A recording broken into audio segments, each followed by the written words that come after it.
Ahmednagar news, आवाज सत्याचा। त्यांनी तिकडं शिवसेनेमध्ये जाण्याचा निर्णय घेतला, हा सगळा इतिहास मला माहिती आहे। माझ्या पारनेरमध्ये तसा माझा दुष्काळी तालुका, परंतु या भागातले लोक अनेक जण मुंबईमध्ये जातात, पुण्यामध्ये जातात, कामाधंद्याच्या निमित्तानं, नोकरीच्या निमित्तानं, पोटाची कळगी भरण्याच्या करता ते जातात। तो त्यांना गेल्याशिवाय इलाज नसतो। मग इथं काय केलं पाहिजे? इथं वेगवेगळ्या पद्धतीनं संस्था चालल्या पाहिजे, इथं कारखानदारी आली पाहिजे। सुपा परिसरामध्ये आपण एमआयडीसी डेव्हलप केली। इकडं विंडमिलच्या निमित्तानं वाऱ्यापासून वीज तयार करण्याच्या करता अनेक टेकड्यांवर विंडमिल उभ्या केल्या। त्याच्यातून माझ्या भागातल्या मुलांना मुलींना रोजगार मिळावा, किमान 80% तरी माझ्या पारनेरचे लोक तिथं कामाला लागावे, परंतु तसं त्या ठिकाणी घडलं नाही। एक तर या सगळ्याच्या बाबतीमध्ये काम करत असताना आपण सगळ्यांनी बघितलं की स्वर्गीय वसंतदादा पाटील, तसंच पद्मश्री विखे पाटील, तसंच वसंतराव नाईक, स्वर्गीय यशवंतराव चव्हाण या सर्वांनी मिळून महाराष्ट्रामध्ये फार वर्षापूर्वी सुरुवातीच्या काळात महाराष्ट्राची निर्मिती झाली तेव्हा सहकार चळवळ रुजवण्याचं काम केलं, वाढवण्याचं काम केलं, सर्व दूरपर्यंत पोहोचण्याचं काम केलं, त्याच्यामध्ये आर्थिक सुबत्ता आणण्याचं काम केलं। आम्ही देखील संस्था चालवतो, आज संस्था चांगल्या चालवतो। मित्रांनो, पारनेरकरांनो एक गोष्ट विचार करा, इथल्या पतसंस्था इतक्या चांगल्या होत्या, कुणी अडचणीत आल्या, कुणी बोगस प्रकरण केली, त्याच्यामुळे सर्वसामान्य माणसाच्या ठेवी कशा अडचणीमध्ये आल्या याचा विचार करा ना। माझा पारनेर कारखाना, कुणी त्या ठिकाणी कारखान्याची अडचण निर्माण केली। संस्था काढणं एक वेळ सोपं, संस्था चालवणं महामुश्किल। माझ्या इथला पारनेर कारखान्याची वाट लागली, माझ्या इथले अनेक पतसंस्था अक्षरशः देशोधडीला त्या ठिकाणी लागल्या। माझ्या इथली मार्केट कमिटी चांगली चालली होती, प्रशांत तर सभापती होता। त्याच्यानंतरच्या काळामध्ये मला निलेशने सांगितलं आता दादा त्याला बदलला, दुसरा कोण आणून ठेवला, शाणा।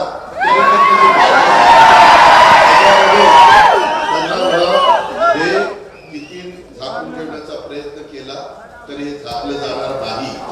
या संदर्भामध्ये मार्केट कमिटीमध्ये कुणी जर चुका केलेल्या असतील, माझ्या पारनेरच्या शेतकऱ्यांच्या मालकीची ती मार्केट कमिटी आहे, कुणाच्या बापाच्या घरची मार्केट, त्याची इन्क्वायरी कारण नसताना कुणाला त्रास दिला जाणार नाही।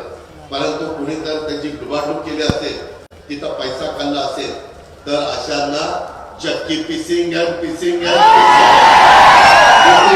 ठेवणार नाही।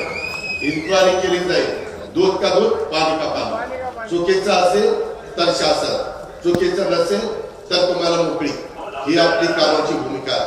मित्रांनो, एमआयडीसी काय चाललंय आज एमआयडीसी मध्ये, त्याच्या संदर्भामध्ये मला इथं सांगण्यात आलं की दादा एमआयडीसी मध्ये बाहेरची लोक आणली, कारण राज्यातली काय माझ्या पारनेरची लोक काही नव्हती, माझ्या इथली मुलं काही नव्हती, त्यांना काम नको होतं, तुम्ही बाहेरची लोक आणता, 800 रुपये रोजगार म्हणून त्यांच्याकडनं सह्या घेता आणि त्यांच्या हातावर 400 रुपये त्या ठिकाणी टेकवता। अरे हरामखोरांनो, कुठं फेडा देता? त्या गरीबाच्या कष्टाचा पैसा हा तुम्हाला मला अशा पद्धतीनं पचनी पडणार नाही, त्याच्यामध्ये यांचं वाटोळं होईल, बस वाटोळं।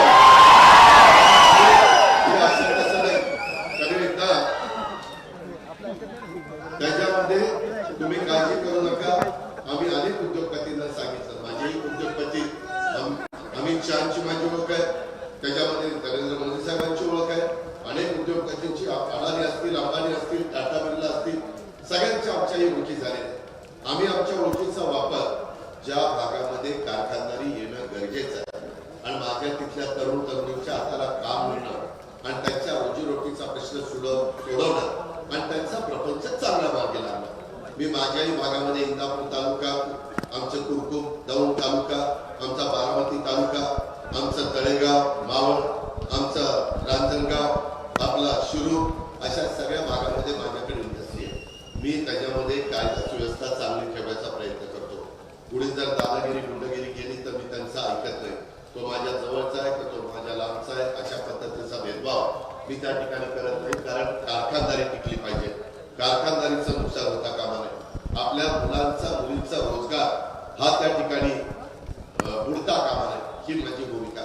मी आता काहीदा म्हणतो चला आम्ही तिथं MIDC वाढवतो, जागा घेतो. आपल्याला नगर जिल्ह्यात पालघर तालुक्यात सुकाच्या परिसरामध्ये जायचं. उद्योगपती म्हणतात अजिबात नाही दादा, तिथं आम्हाला एवढा त्रास आहे की काही न सांगितलेलं बरं. वाळू आमच्याकडनंच घ्या, खडी त्याच्याकडनंच घ्या, खोदायचं काम आमच्याला द्या. म्हणले एवढं आम्ही तट्टूपणाची भूमिका असते, एवढी दमदाटी चाललेली आहे की आम्ही अक्षरशः वैतागलेलो. मित्रांनो, आपल्या शिवशाहू फुले आंबेडकरांच्या महाराष्ट्रामध्ये जर कारखानदारी उद्योगधंदे वाढीला लागणार असतील, लावायचे असतील, कालच रात्री मी आणि उदय सामंत त्याच्याकडे उद्योग खात आहे, आम्ही बरोबर होतो सभेला. माझी त्याच्याशी पण चर्चा झाली. कारण काही भागामध्ये आमच्या कर्जतला MIDC आणायची, बोरला MIDC आणायची, तर त्या पद्धतीने तिथल्या जमिनी अक्वायर करायचा आमचा प्रयत्न आहे. तशा पद्धतीनं आपल्या इथं उद्योगपती येत नाही. त्यामुळं त्याचा फटका इथल्या तरुण पिढीला बसणार आहे. आपण लोकप्रतिनिधी निवडत असताना आपल्याला माहिती नसतं की तो कसा निघेल.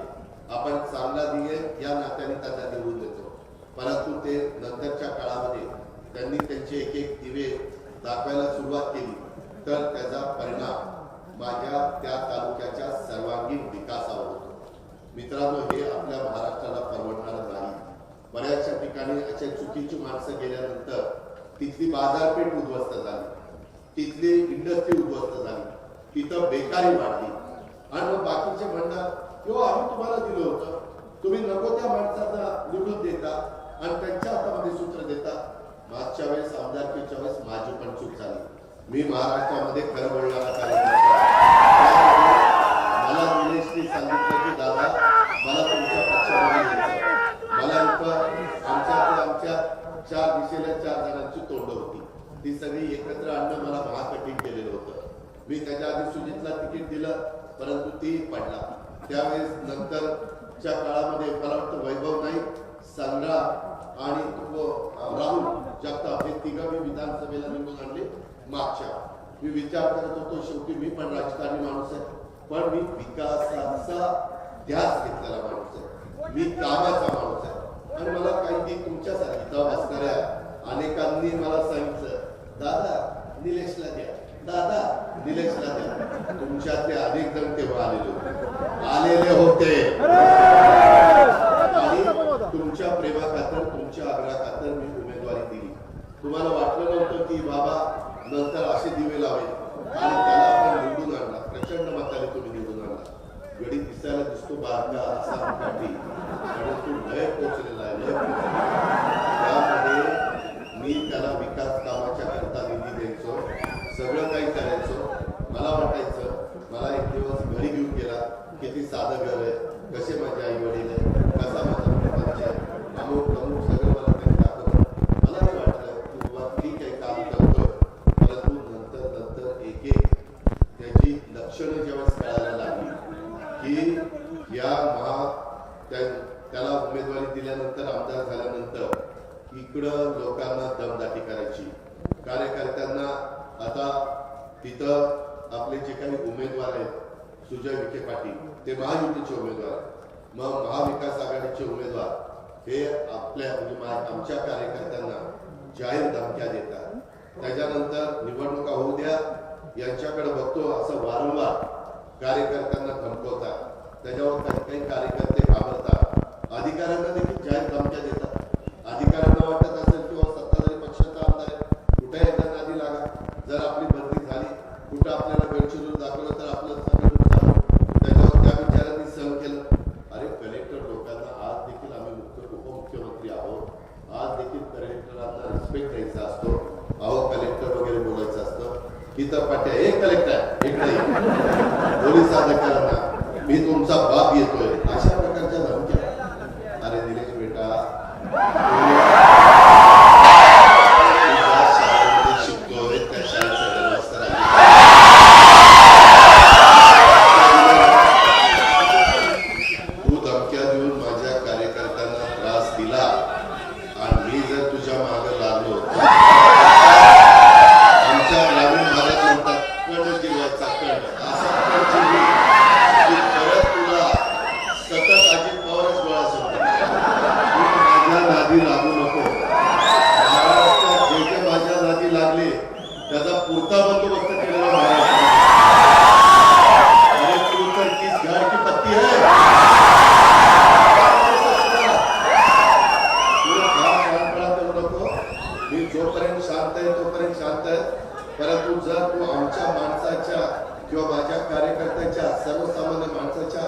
केसाला धक्का लावला ना बघून घेईल तुला काय कसा या पद्धतीनं मी अजिबात ते सहन करणार नाही.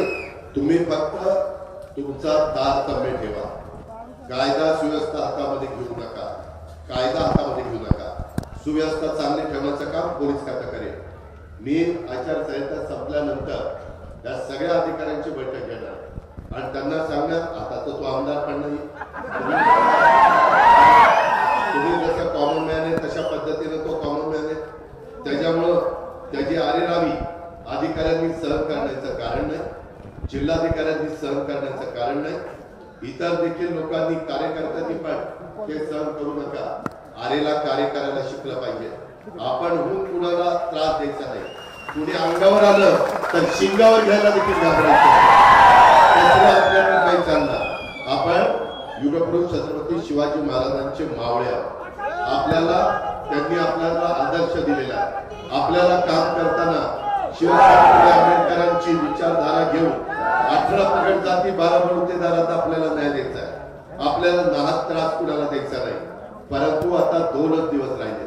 मित्रांनो, हा तुमचा उत्साह आहे. तो माझ्या 13 तारखेला संध्याकाळी 6ला मशीन सील होईपर्यंत टिकला पाहिजे. प्रत्येक केंद्रावर आपले जीवाभावाचे सहकारी असले पाहिजे. आम्ही पोलिसांना पण त्या ठिकाणी तक्रार करू.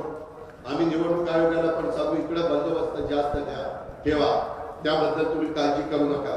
पाण्याच्या प्रश्नाच्या संदर्भामध्ये जे काही पारनेर शहरामुळे धरणातून पाणी पुरवठा योजना प्रस्तावित आहे त्याच्या मान्यतेच्या करता मी देवेंद्रजी एकनाथराव राधाकृष्ण विखे पाटील आम्ही कुठं कमी पडणार नाही. पारनेर त्याच्यामध्ये कानूर पठार या ठिकाणी 2004 साली आपण 2 TMC पाणी कुकडीच्या कॅनलमधनं लिफ्ट करून देण्याच्या बद्दलचं पाझर तलाव भरून देण्याच्या संदर्भात सर्वेक्षण झालं होतं. परंतु त्याच्यानंतर काही निमित्तानं ते काम थांबलेलं आहे. मित्रांनो, त्याच्याही संदर्भामध्ये आता सर्वेक्षण करण्याच्या सूचना जलसंपदा मंत्री देवेंद्रजींनी दिलेल्या आहे.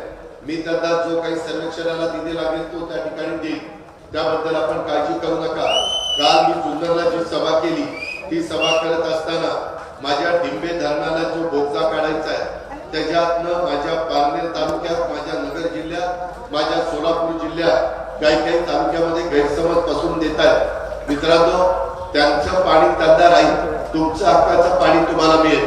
त्यामध्ये कुठलाही भेदभाव हा माझ्याकडनं त्या ठिकाणी केला जाणार नाही. मला फक्त पारनेरच्या विधानसभेच्या निवडणुकीच्या निमित्तानं तुम्हाला मतं मागायला यायचं नाही. लोकसभेची निवडणूक झाल्यानंतर विधानसभा इतर निवडणुका आपल्याला कामधंद्याच्या निमित्तानं एकमेकाला भेटायचंय. विकास कामाच्या करता एकमेकाला भेटायचंय. आपले केंद्रातले अडलेले प्रश्न, केंद्राचा मोठ्या प्रमाणात निधी आपल्या या अहिल्यानगर लोकसभा मतदारसंघामध्ये आणण्याच्या करता सुजयला दुसऱ्यांदा तिथं पाठवण्याची गरज आहे. सुजय अतिशय हुशार आहे. सुजयला कामाची जाण आहे. सुजय तिथं गेल्यानंतर आपली बाजू पार्लमेंट मध्ये अतिशय चांगल्या पद्धतीनं मांडेल. याने 4-4.5 वर्ष सभागृहात काय काय प्रकार केलेले ते मला माहिती आहे. झाकली सव्वा लाखाची. त्याच्यामुळे त्याचा पंचनामा करण्याचं काम मी या निमित्तानं करणार नाही. पण पारनेरकरांनी, मतदार बंधू भगिनींनी मला हेही कळलेलं आहे. इथले डॉक्टर, इथले वकील, इथले जे काही व्यवसायधारक आहे त्यांना फोन जातात, ह्याचं बिल त्याला फुकट दे, ह्याचे पैसे घेऊ नको. अरे काय तुझ्या काकाच्या घरचं आहे? जर सवलती माझ्या गरीबाला द्याव्या लागतात ना, हे मलाही कळतं ना. परंतु सवलती देत असताना त्या सवलतीमध्ये कधी कधी आम्ही स्वतः त्यांचं आमचे ट्रस्ट असतात त्याच्यात त्यांना अनुदान देतो किंवा त्याच्यात त्यांना मदत करतो. त्या पद्धतीनं आपल्याला मदत करता येते.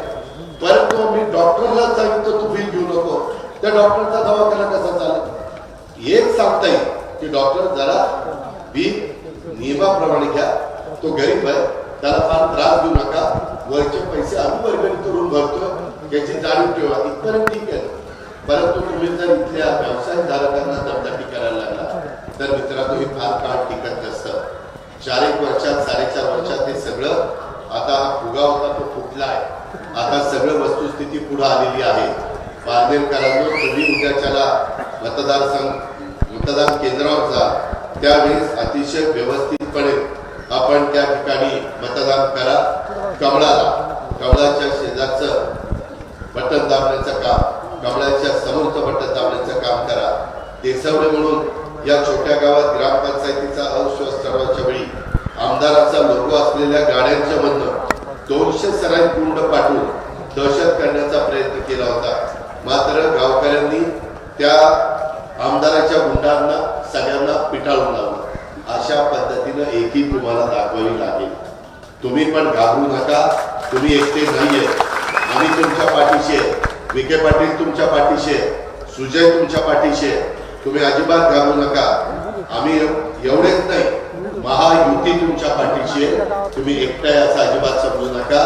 परंतु येणाऱ्या लोकसभेच्या निवडणुकीच्या निमित्तानं या निलेशचा बंदोबस्त करायचा म्हणजे करायचा. त्याच्यामध्ये मागे पुढे त्या ठिकाणी पाहायचं नाही.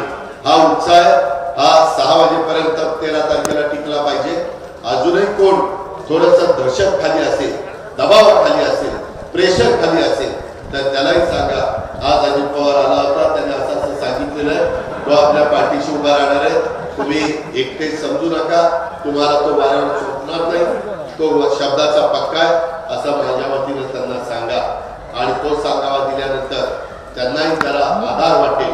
शेवटी आपणच आपल्या माणसाला आधार द्यायचा असतो आणि त्याला एक पुढं जाण्याचा एक प्रोत्साहन द्यायचं असतं. तशा पद्धतीचं प्रोत्साहन आपण या बाबतीमध्ये देण्याच्या करता निश्चितपणे यशस्वी होऊ. विकास कामाच्या करता देखील उद्याच्या काळामध्ये 25-15 असेल, जिल्हा परिषद असेल, डीपीडीसी असेल किंवा कुठलाही निधी असेल तर तो निधी देण्याच्या करता एकनाथराव शिंदे, देवेंद्रजी, मी, राधाकृष्ण विखे पाटील आम्ही सगळेजण त्या बाबतीमध्ये तुम्हाला मदत करू. तुम्ही असं समजू नका आता आपल्या आमदारांनी राजीनामा दिला, आता कोण आपल्याला वाली आहे. शेवटी पालकमंत्र्यांना यंदा चांगल्या प्रकारे डीपीडीसीला निधी दिला. पालकमंत्री महोदय प्रचाराच्या निमित्तानं फिरत असताना साधारण जीवाभावाचे कार्यकर्ते कोण आहे, कोण नुसतंच पुढं करत आहे, कोण आपले दरवाजे उघडत आहे, दिवसा इकडं रात्री तिकडं. ज्यांचे धंदे चाललेले असतील त्यांना ओळखा, ते काय आपल्याला अवघड नाही. परंतु जे दिवसाही आपलं काम करतायत, रात्री पण कमळाचंच काम करतायत आणि सुजयला निवडून आणण्याच्या करता जीवाचं रान करतायत, अशा लोकांना ताकद देण्याच्या करता आमची महायुती ही निश्चितपणे तुम्हाला मदत करेल. त्याबद्दलची ग्वाही मी आपल्याला सगळ्यांना या निवडणुकीच्या निमित्तानं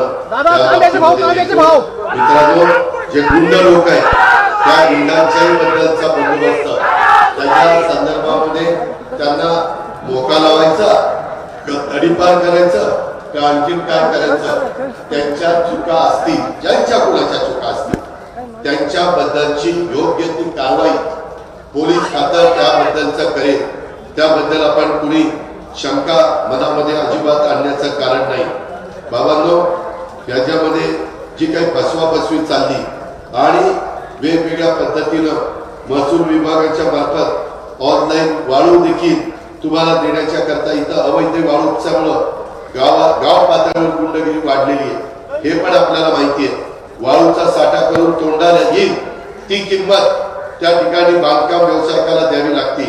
त्याच्यामध्ये या सगळ्या गोष्टी आम्हाला या अलीकडच्या काळामध्ये समजलेल्या आहेत आणि त्याच्यामुळे माझी तुम्हाला विनंती आहे की तुम्ही काही काळजी करू नका. तुमचे विकासाचे प्रश्न सोडवण्याच्या करता, तुमच्या अडीअडचणीमधनं मार्ग काढण्याच्या करता आचारसंहिता संपल्यानंतर आपण एकत्र एक बैठक घेऊ. ती नगरला घ्यायची का पारजेलला घ्यायची का मुंबईला घ्यायची ती आपण ठरवू आणि त्या पद्धतीनं अधिकारी हजर ठेवले जातील आणि तुमचे प्रश्न निकाली लावले जातील, त्याच्यातून मार्ग काढला जाईल. परंतु तुमच्या पवित्र मतामध्ये याचा मात्र बंदोबस्त करायचा तुमच्या हातामध्ये, तो बंदोबस्त करायचा आणि पुढं त्याला महाराष्ट्राला दाखवून द्या की बाबा हे तेवढ्या पुरता फुगा होता, ह्याच्यामध्ये फार काही नव्हतं. मला मध्ये नगराध्यक्ष विजय आवटी पण घेऊन भेटले, म्हणले इतके दिवस का गप्प बसला होता, मागच आला असता तर मागच बंदोबस्त केला असता.